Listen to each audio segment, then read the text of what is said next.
all the pain, all the anxiety, all the pressure, all the moments when I thought, oh my God, self-doubt, all the feelings of inadequacy sometimes working in the FA, that moment was worth all of that. Baroness Sue Campbell is one of the most respected and influential figures in British sport. It was my privilege to speak to Sue in 2020 for Series 3 of the Game Changers podcast, and I was thrilled to welcome her back for this episode, which was recorded live at the Leaders in Sport 2025 Summit in London. Sue's leadership has spanned the Youth Sport Trust, UK Sport and the FA, where she was pivotal in driving the professionalisation of women's football, the rise of the Women's Super League and the Lionesses' journey to inspiring a nation. Sue is now chair of England Netball, helping to steer the sport into an exciting new professional era. A live peer in the House of Lords, Sue's impact extends far beyond the pitch or court, shaping policy, inspiring change and mentoring the next generation of leaders across British sport. I started by asking Sue to look back on 8 years as Director of Women's Football at the FA and to share some of the achievements she's most proud of. Yeah, I think perhaps I'd sooner start with why did I go? Because I'd been at UK Sport, we'd taken Great Britain to be the most successful Olympic and Paralympic nation in the world for our population size. I was ageing and I thought it was time to go and get the golf clubs out.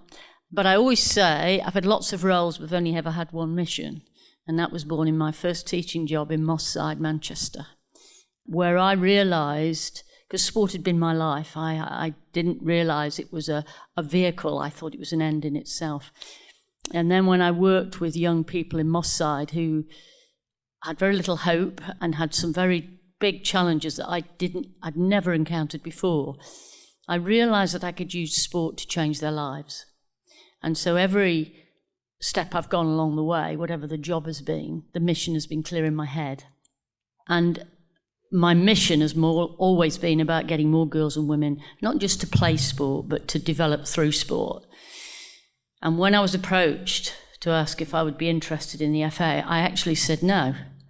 I finished. I'm going to the golf course. And then, of course, I go to bed at night and I start thinking, wow, if you could do something with football, if you could change people's perceptions of this national game of ours, that it's actually accessible by women and that girls can excel as players, as coaches, as referees, I just wonder if you could change not just the lives of the players, but could you change the lives of girls in society? So that's why I took the job with this huge ambition in my head, that by transforming girls and women's football in the FA, maybe I could improve the lives of girls and women generally in society.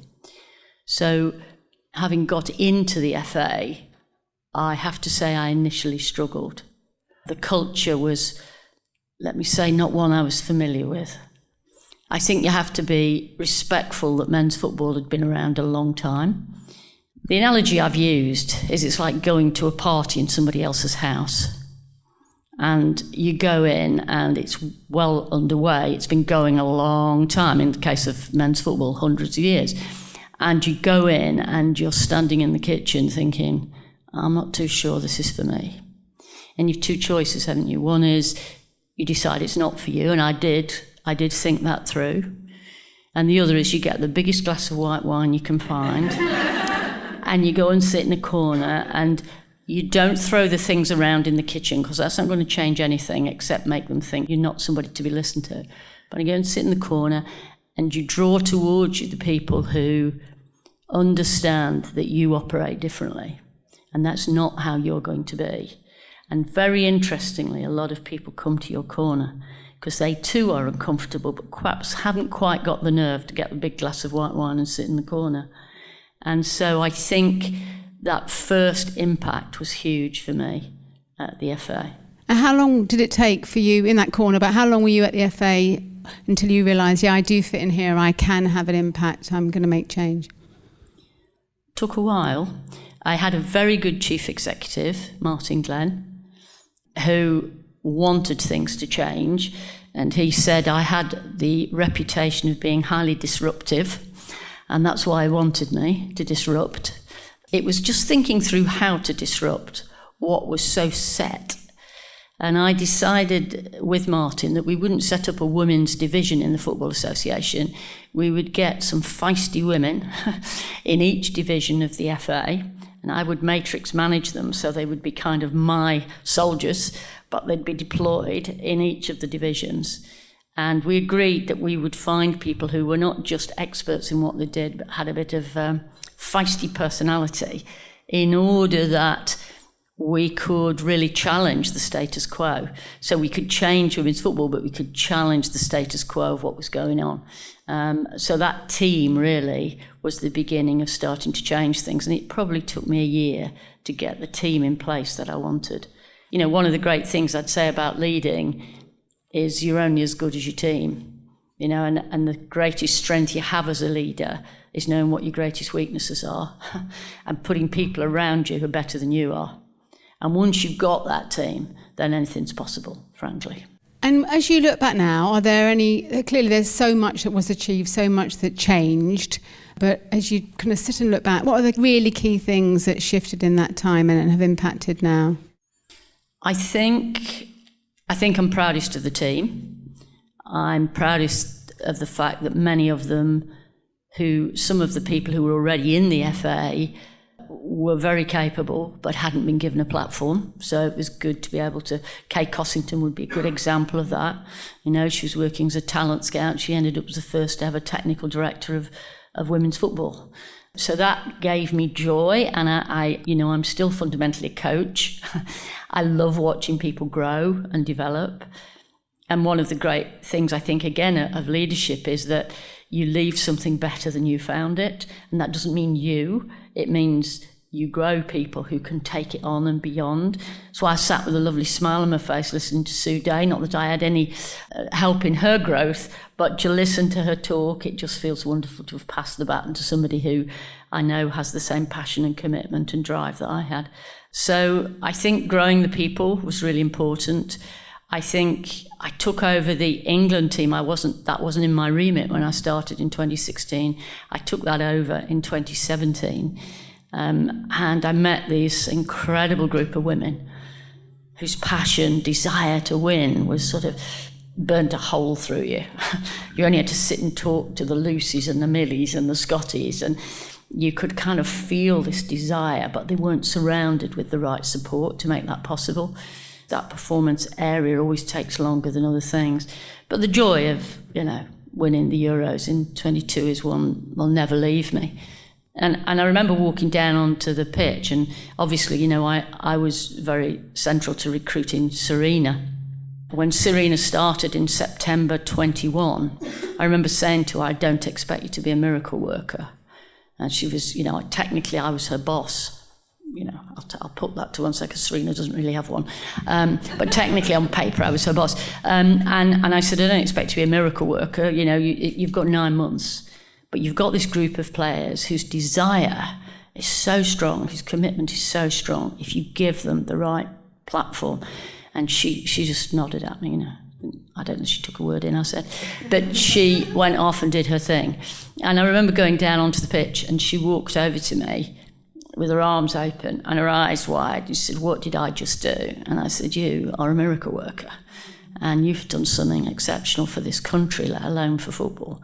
And then I turned, and Chloe, who is now famous, or infamous probably, was running at me from about, 20 yards away. And I was thinking, my God, she's going to throw herself at me. And I've braced myself, thinking I'm never going to... And she hit me full pelt. I staggered 2 steps back, but fortunately I managed to stay on my feet. And there's this lovely picture of her hanging round me, screaming things in my ear like, we did it, Sue. And it was just wonderful, right? Those, all the pain, all the anxiety, all the pressure, all the moments when I thought, oh my God, self-doubt, all the feelings of inadequacy sometimes working in the FA, that moment was worth all of that. And how did you deal with those moments, the not so positive, the perhaps not being able to always get things across that you wanted to? Get what I wanted. Yeah, how do you deal with that personally as a leader in that position?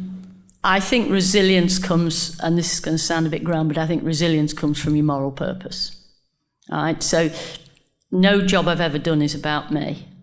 because that moment at Moss Side, I realised I was merely a vehicle to help women be what they wanted to be. And when those moments hit you, and sometimes, you've made a mistake or you've not seen an opportunity or whatever it is. So in a way, you do have to take responsibility. But you have to keep reminding yourself what is the mission. Great leaders are not people who are obsessed about themselves. They're obsessed about the journey they're trying to lead. Gandhi, all these people that you look at, Nelson Mandela, these are extraordinary figures. Mother Teresa, people who had a cause and a purpose, had unbelievable setbacks. Nelson Mandela was in prison for 27 years. Mahatma Gandhi nearly starved himself to death. But the cause was big enough that the person could go through that and still come out with decency and values and honesty about what they were trying to do. So I've always been really clear, I'm not in this for me, I'm in this, can I, and again, this sounds a bit grand, but can I change the world? And so this setback I can deal with because I can push again, I can go again. If you take it personally, then it becomes very heavy to carry. And when things go wrong, it does feel very personal, but you've got to be able to keep putting it out there in front of you and going, yeah, I'm hurting right now, but that isn't going to stop me finishing the mission. So I think resilience and sheer damn determination are the two qualities I'd say I've probably got in abundance. And so for future leaders, do you think that's something that having that North Star, that passion, that goal, that people can not impose on themselves, but go and find that? Is that something that a great leader needs, do you feel? Yeah, I think you have to find your North Star. And to begin with, the first 20 years of my life, my North Star was playing sport. I was lucky enough to play for England under-21s, and I became a coach and an umpire. But it was those moments in Moss Side when I saw things. I mean, I grew up working class mum and dad. I thought it was a normal home, but I had two people who loved me. I had a sister who tormented the hell out of me. But, I had what was I thought was normal. Food on the table, holidays.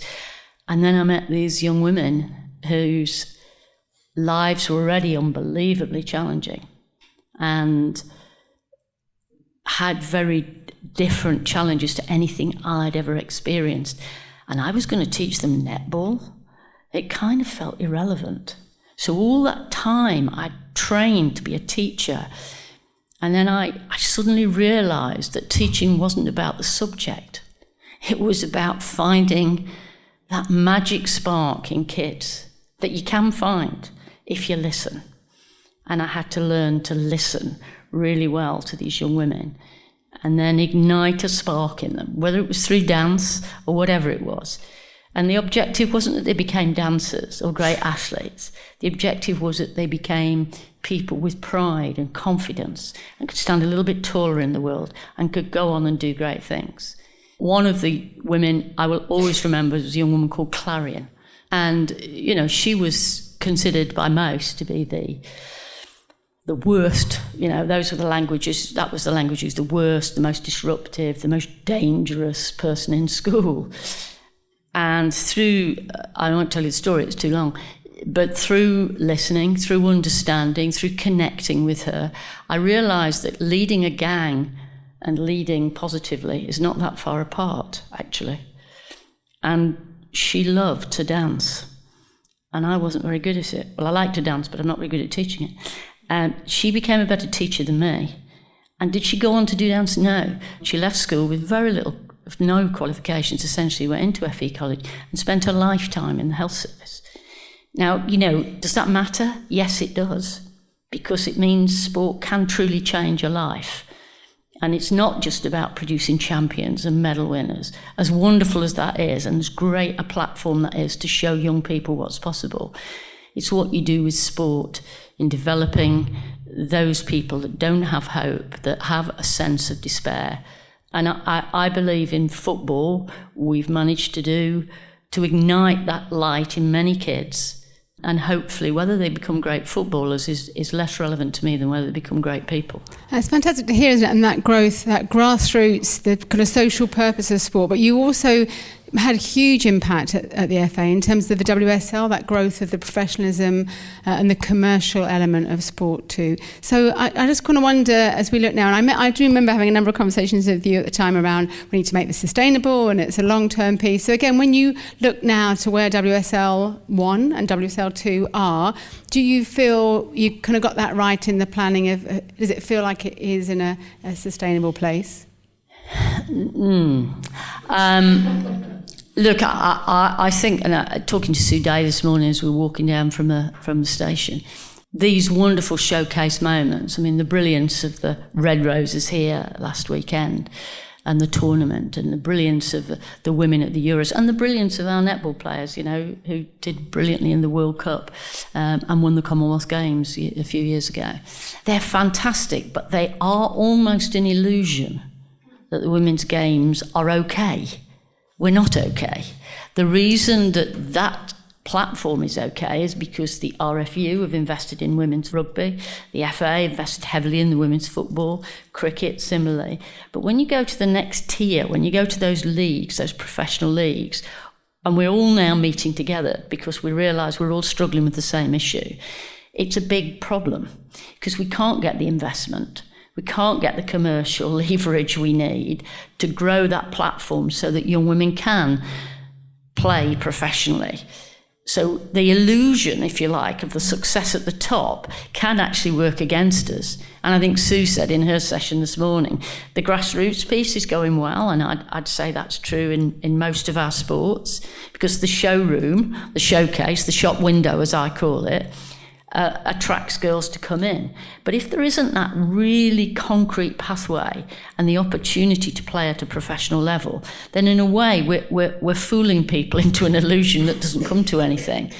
And that's the area that we all have got to, we're all struggling with, and we've all got to find a solution to. And I'm not sure the solutions are the same for each of us in football, cricket, rugby and netball, but we're all looking at that professional tier and that talent pathway, and how we make sure that the youngster whose light is lit by what they see and who has the talent, the determination and the courage and all that it goes to get up that ladder, that ladder is secure, and when they go for the rung it doesn't give way.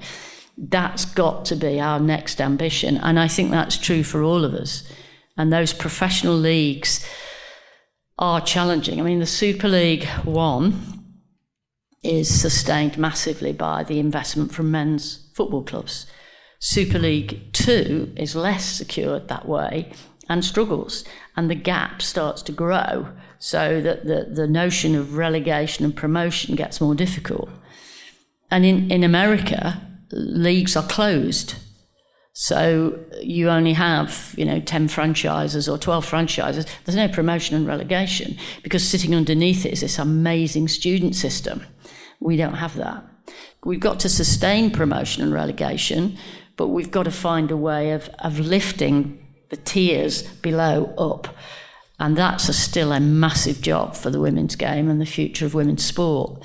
Because I wonder what will happen when we don't win the World Cup and when we don't win the Euros, and suddenly people stop investing in that top bit. So we've got to capitalise now, and we've got to help encourage commercial investors to see the value in helping to build that infrastructure between grassroots, which I believe is relatively healthy, and the top, which is clearly healthy. That bit in the middle. And of course, that's the most difficult thing to invest in if you want brand awareness, because it's not visible. Either you've got large numbers at the bottom or you've got great visibility at the top. In the middle, you've got neither of those. So it's harder to get investment. But that's where the real challenge is. And it's a massive challenge for all of the semi-professional come professional leagues. Rugby, they are struggling at that league level, just as football is and netball is. I think it's no secret that I'm not a massive fan of men's football, but how can women's football retain that lovely identity that we talk about and kind of overcome engaging some of the negative elements of the men's game? Or are we too late, do you feel? No, not too late, never too late. We'd started a piece of work, which I was pleased to hear Sue say this morning, she's continuing, which is it was something about how do we retain the culture of the women's game. And she said this morning that, have we defined that really carefully? Do we really know what we mean? We know what we feel. If you go to a women's big game, you feel different because there is a warmth and there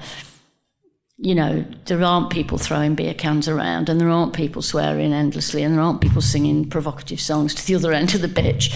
There is a warmth and a welcome. But we're still learning about women's fans. Who are these people that are coming to women's sport? Do they come for the same reasons? Or do they come to be part of a community, a movement for women? I talked to a couple of the American clubs when we were looking at the Super League and how we were going to form the professional league, which was my last job after we'd won the Euros. That's what Mark asked me to do. And I went over, and one particular club, I won't name them because it's not very polite, they don't win anything, but they fill the stadium every week. And you're going, hang on, I don't get this. Because the logic is you come to watch people play well, and they don't. So I was thinking, why are they coming? And then they talked to me about their attitude to the community within which they work. So they get sponsorship, and they'll put some of it very visibly into the local food banks, or they'll put it somewhere else. And they have a connection with people in their community, so that people come to feel part of something, a community. That isn't why a lot of men go to sport. They're tribal. They go because their dad did and their uncle did. And being tribal is not always a bad thing. It means you go even in poor weather, and you go even if they're not very good. That isn't why women go to sport. They're drawn very much more by individuals, by icons. That's why our players are so critical to us. But they're also drawn by this sense of being part of something that feels welcoming, safe, wholesome, fun, enjoyable. We've got to capture that, understand it, and keep working at it. I think it will be more challenging as more commercial money comes into the sports, not to let it drift in that direction. But right now, the authenticity of our players, the decency of the people who play our games, they won't let that happen, because they still remember what it was like when they were young and had to fight to play the sport they loved. I wonder, as the next generation come through, if that might change a bit, but I won't be around probably, so it won't make a lot of difference. You recently took on, it's not that recent actually, when did you take on the chair role at England Netball? Well, there we go again, you see, a guy's going to the golf clubs. And, didn't get yeah, I'd polished them. I had actually got them out and cleaned them off, and I'd gone and bought myself some new balls and a new driver, and I haven't used it once. When young Fran, is she in the room? Yes, your fault. Yeah. Fran rang me and said, Fran is the chief executive of England Netball and very brilliant as well, and rang me and said, we're looking for a new chair. And I sort of said, no. And then she rang me again, and I go, well, maybe. And then she rang me again. I said, oh, okay then. So here I am. I started in January as chair of England Netball. And did it feel like coming home? Because that's where you'd started, did you say, an amazing Yeah, in many player? ways it did. Yeah, because obviously I wasn't allowed to play football as a youngster. I loved it. My goodness, I practised. And I was the best centre forward in my primary school. I scored all the goals. And I didn't realise. I went to secondary school and said, oh, girls don't play football. And I went, no, I've got to. So I had to play netball and hockey. Having said that, netball always spoke to me. There was something about, and this might sound ridiculous, there was something about flying through the air and catching a ball.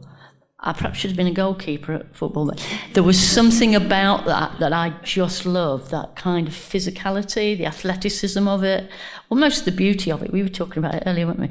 There's a beauty to it. There's very athletic, but it has an elegance and a beauty, which I remember. And yes, so coming home to netball has been great. I mean, the hard bit is when somebody who looks even older than I am says to me, I remember you training me as a coach. And I'm going, oh, no. So I've been around rather too long, probably.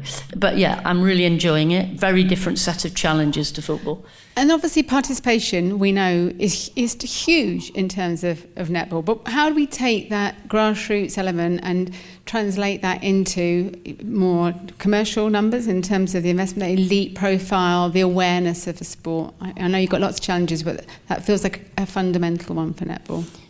Yeah, I think when you first go into a job, any job, and, you know, in my case, at a level where I was given the grace of good time to think, I think the most important thing is to listen again. You know, I learned that from Moss side, and it's never left me. Listen and learn. Don't think you know. Because having played the sport and having been in sport all my life, it would have been very easy to think I know, and I didn't. And I went out, met with grassroots, went to see the Roses, talked to Jess, who was our head coach, spent a lot of time with Fran, trying to explain everything to me. Getting out and about so that I could have a sense of where we were, not just because knowing where to go, creating a vision of where you're going is not just about logic, it's also about feel. So I often say when I go into a job, I know there's a mountain there, but it's covered in mist. Because right now I don't know enough to know what the mountain should look like, or even more importantly, how you get up it. So I think, you know, there was a lot, and there has been a lot of great work done by Fran and the team. You know, our adventure strategy is excellent. There's a lot of really good work. We had over 3 million girls and women playing our sport. So it isn't about what can I do to change some of the things I had to change in football. It's a different set of issues, a different set of challenges and problems.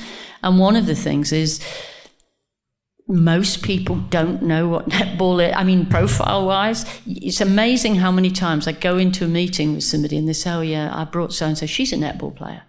So there's millions of them around, but actually the profile of the game is not at a level where investors can see value.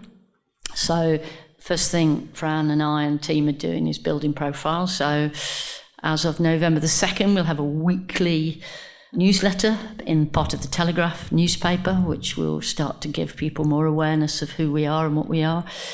We've done an agreement with Hearst magazines, which are Cosmopolitan and Elle and others, to try and raise the profile of our wonderful players and who they are, and the fact that they're very authentic, just like the footballers and rugby players. That's what makes women's sport really different right now, is the authenticity of the people who play it and coach it and referee and umpire it.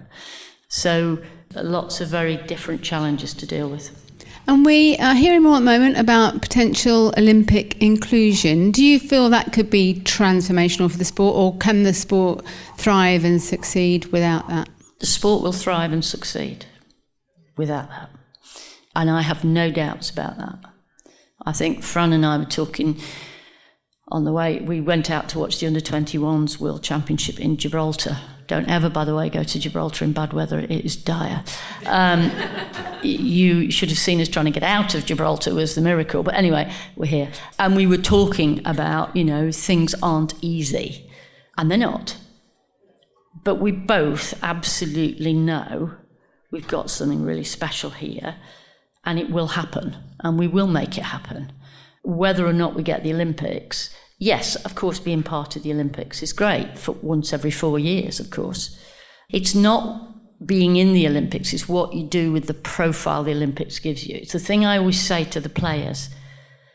Winning is wonderful. At that moment, it's wonderful. But it's gone in a flash. It's what you do with the platform it gives you. And you remember the thing I said to you I was proudest of was after we won the Euros in 22. Of course, that is a special moment for families, for everybody who's ever coached you or knows you or thinks they know you. It's a special moment. But the most special moment for me was the next day on the bus. We had a very long party the night after the Euros. I don't think we went to bed, not as long, by the way, as the rugby players have had, by the way. Yeah, but they're still partying, I think, aren't they? I was surprised they weren't here. We had a great party. I danced with Serena's father. You know, don't ever do that if you ever come across him, because he broke every toe on both feet. And the next day we're on the bus. The fumes are enormous coming from the back of the bus, which is where the players are sitting. You could have got drunk on the fumes. And I get a tap on my shoulder, and it's Leah and Lotta. And I say, somebody ill? I said, no, we want you to come back of the bus. I said, oh, Lord, what? So I go to the back of the bus. They said, we don't want our legacy to just be winning the Euros. And I sat there and I just thought, how incredibly special is that moment? You've just won the first major football tournament in this country since 1966, and that's not what you want to be remembered for. You want to be remembered for how you use the platform. And they said, you've told us over and over again it's the platform, and this is the moment. And here's what we want to do. We want to make sure no girl ever struggles to play our game again. We had 2 prime ministers at the time. We wrote to both of them. One didn't last very long, and then the other one gave us what we asked for. So I think being in the Olympics would be terrific, but it's how we'd use it. What do we use it? Because I'm not sure. It might get in because it's Brisbane and it's Australia, and it might go in as a test event because of Australians' love of netball. But what we'd have to think carefully about is how do we use that moment to help us here drive our game to another level? Because that's what we're passionate about here. And we talked about that tier beneath the big national, international events and between the grassroots. So for netball, the Netball Super League, I'm super proud to be on the board of London Mavericks, and I've kind of witnessed this gradual transformation towards professionalism. But what are your personal ultimate goals? Where do you think the Netball Super League could get to in the next 10 years or so? Look, I would want all the women's professional leagues, that's rugby, football, cricket, if that happens, netball. I'd want them all to be a place where young women with the aspiration to be a professional player can go and get a salary that is commensurate with good living. And I don't mean high living, I mean good living. So that has to be our objective. If we start where we always have to start, which is with the players, they are our first and most important priority. Then you've got to say, how do you create an investment strategy that will encourage people to get engaged in helping to build that league? And I don't know that the answers for us in netball will be the same as football or cricket and rugby. I think because we haven't got this financially well-off parent in terms of the men's sport, we've got to find our own way. And therefore, I think we're working hard on thinking where that investment might come from and what it might look like.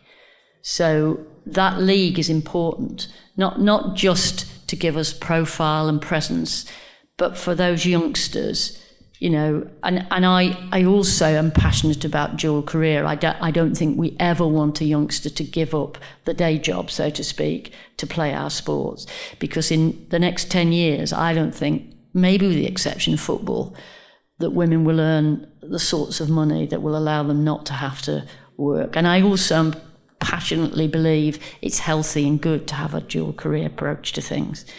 Otherwise, it can become pretty tedious. You're playing, you're training, you're sleeping and eating. You're playing, you're training, you're sleeping and eating.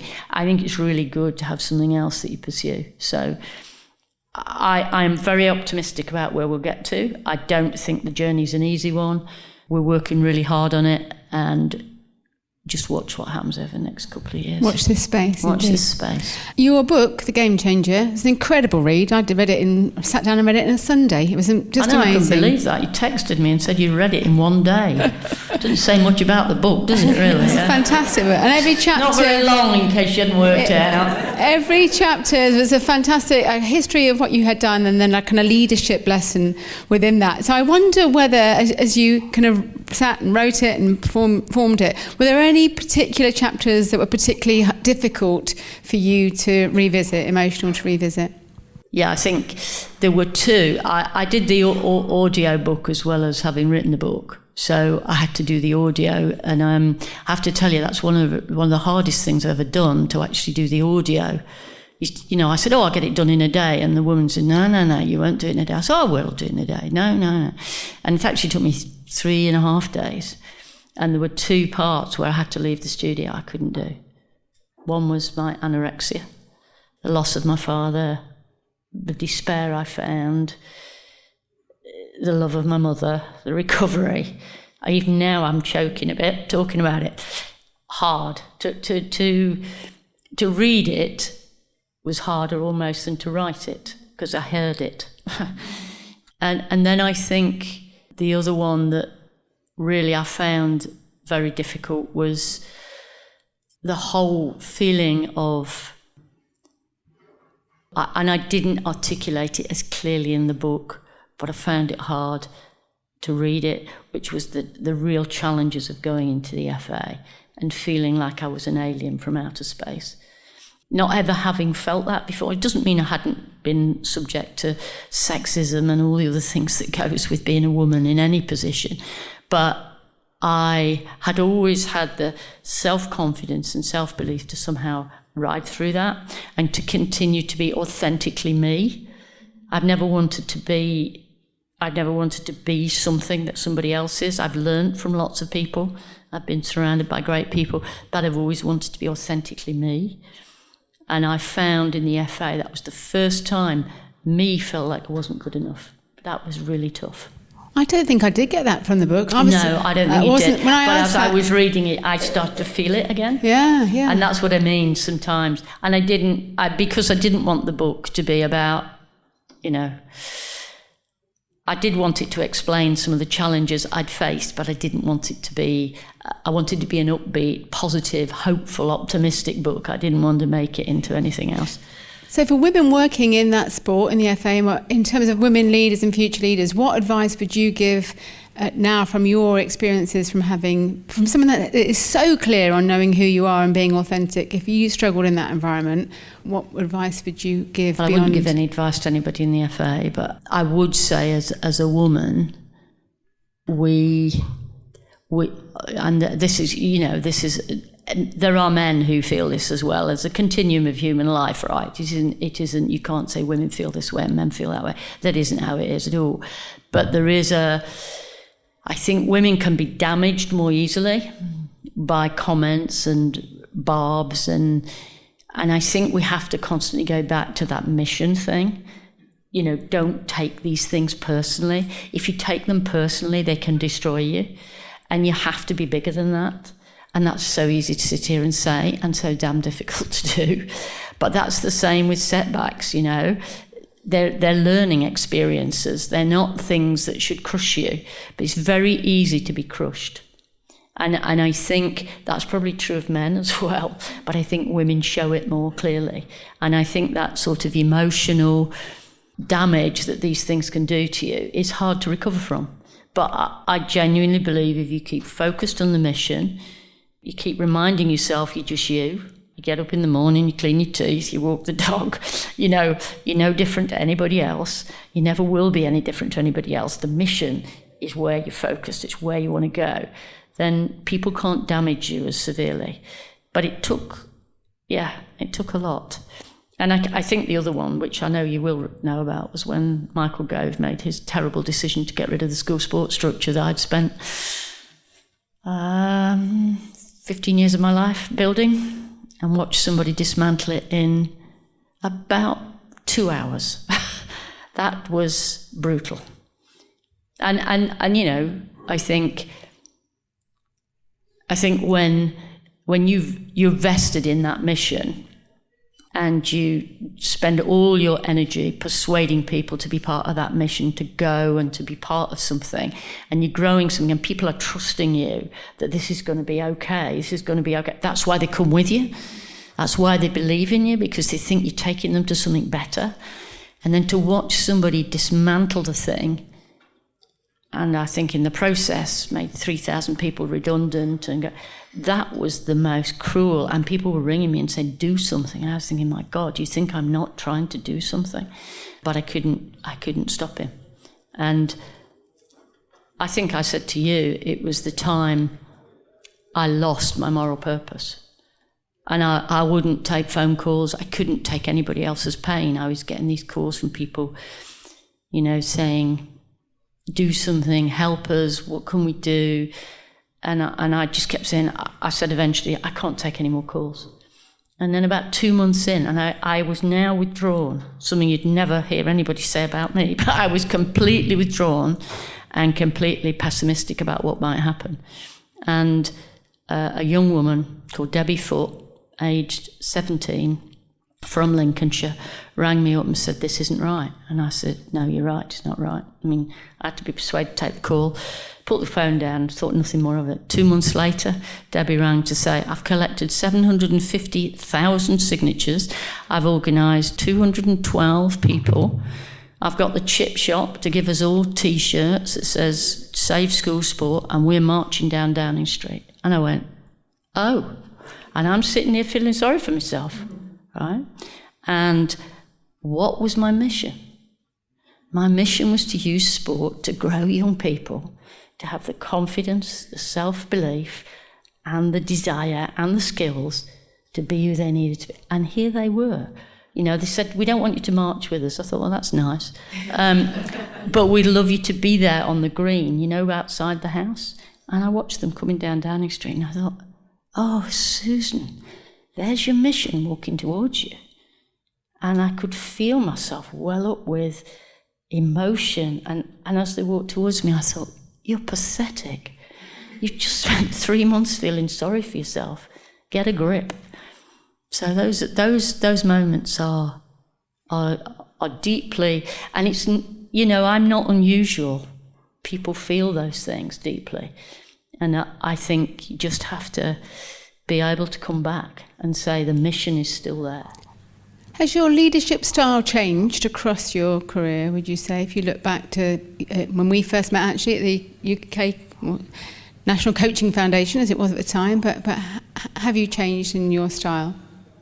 Yeah, massively, I think.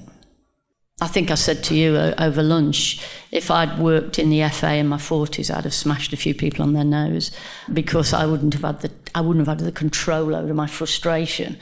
I've learned to handle those things better. I don't know whether that's old age and you sort of get to the point when you don't want to fight people physically anyway, or that you just mature and you grow and understand. But I think I'm a great believer that leadership is a learning journey. And even now at netball, I'm learning it again.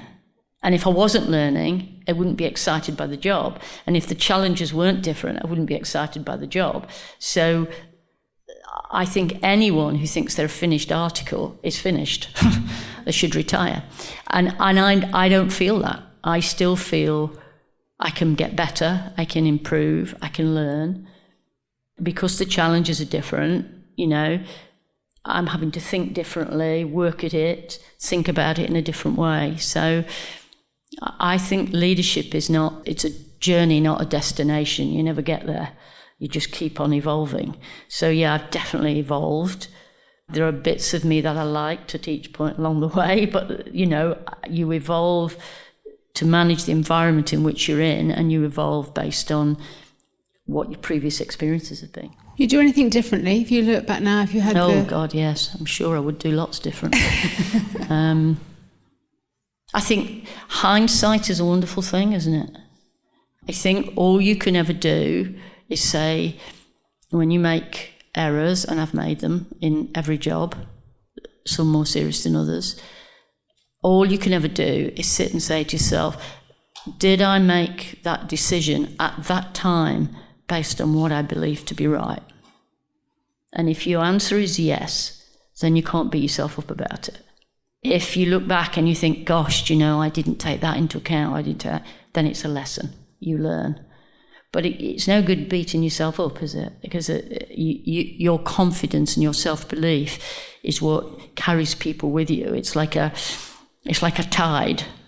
The minute you start to retreat, they'll retreat. You've got to believe, and they have to believe in you, and they have to believe in what you're trying to accomplish. And just finally, and we've got women in the room, women that listen to the podcast, and men listen to the podcast too, but many women that work in the sports sector. What would you say to those that are looking and aspiring to lead in the way that you have through sport? Is there anything you wish you'd been told as a kind of younger leader in that space? What would your... I'd say don't do what I did. Do it your way. Be your authentic best. Don't ever feel you can't learn. Yes, of course, listen to people, other people, learn from other people, and I did. I learned many of my real skills from male colleagues too. It isn't just, but I do think women's leadership is slightly different, and I think you must continue to believe that you can do it your way, and that's not arrogant, but it must be authentic to you, because otherwise you're copying somebody else. That isn't authenticity. Learn from others, yes, but just believe in yourself. I am a great believer that individuals can change the world. I don't know that governments can. I don't know that politicians can, if I'm being brutal. But I believe individuals with the right desire, with a passion, with a clear vision, can change the world. What a place to finish. Thank you so much, Sue Campbell.